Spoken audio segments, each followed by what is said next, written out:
आपके एक कैरेक्टर, एक लक्षण या एक ट्रेट के लिए एक जीन जिम्मेदार होता है। चाहे वो कैरेक्टर आपकी आईज का कलर हो, हेयर्स का कलर हो या नोज का शेप हो, सभी एक पर्टिकुलर जीन के द्वारा फिक्स किए गए होते हैं। लेकिन मेरा सवाल यह है कि क्या यह भी हो सकता है कि बहुत सारे कैरेक्टर्स के लिए एक जीन रेस्पॉन्सिबल हो? तो आइए जानते हैं।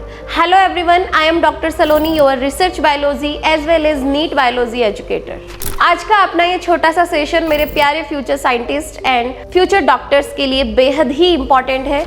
आइए फ्रेंड्स, लेट्स गेट स्टार्टेड। आज तक हमने एक जीन को केवल इतना ही समझा था कि वो एक कैरेक्टर के लिए, एक ट्रेट के लिए रेस्पॉन्सिबल है, लेकिन जेनेटिक्स खुद कहती है कि एक जीन मल्टीपल कैरेक्टर्स को कंट्रोल कर सकता है। ऐसे जीन्स को प्लियोट्रॉपिक जीन्स कहा जाता है। कैसे वर्क करते हैं?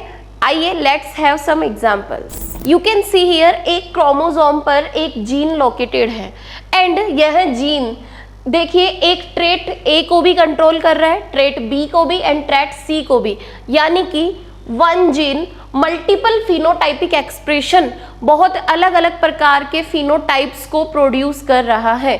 इस टाइप के जीन्स को क्या कहा जाता है? प्लियोट्रॉपिक जीन, बहुरूपी जीन्स, जो अलग अलग रूपों में एक्सप्रेस होते हैं। तो आइए हम इसे एक जेनेटिक डिसऑर्डर फिनाइल कीटोन्यूरिया की हेल्प से समझते हैं। फिनाइल कीटोन्यूरिया एक जेनेटिक डिसऑर्डर है जो कि ह्यूमंस में होता है।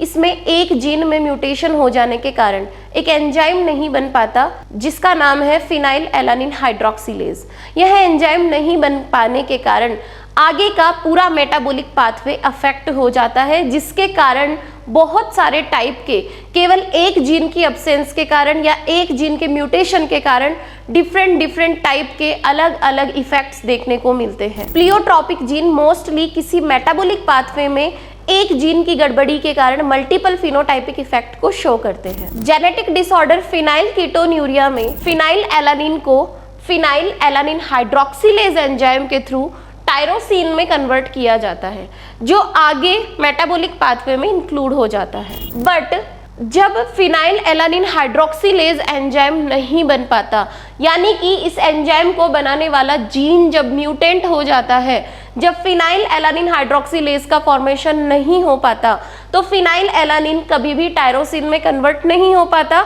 और आगे का मेटाबॉलिक पाथवे कंप्लीट नहीं हो पाता।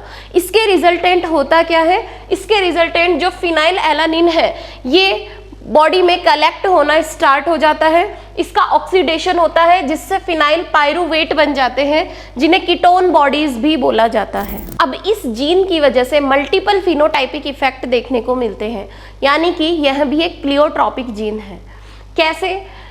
कीटोन बॉडीज बॉडी में कलेक्ट होने के कारण यूरिन के साथ साथ एक्सक्रीट होना शुरू हो जाती है और यूरिन बहुत ज़्यादा दुर्गंध, जिसमें मरे हुए चूहे जैसी स्मेल आनी स्टार्ट हो जाती है, और तभी इसका नाम फिनाइल कीटोन यूरिया है। यूरिया के अंदर कीटोन बॉडीज एक्सक्रीट होने लग जाती हैं। इसके अलावा फिनाइल एलानिन आगे के पाथवे में कन्वर्ट ना हो पाने के कारण मेलानिन में कन्वर्ट नहीं हो पाता, जिससे मेलानिन का प्रोडक्शन कम हो जाता है और इसकी वजह से हेयर्स और स्किन का डीपिगमेंटेशन होना शुरू हो जाता है।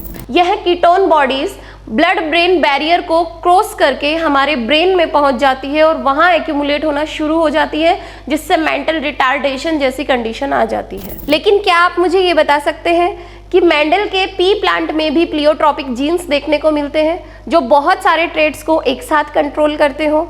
Drop your answer in comment box. So friends, if you like our effort and our content, be a part of our beautiful family. Thank you so much for watching and all the very best.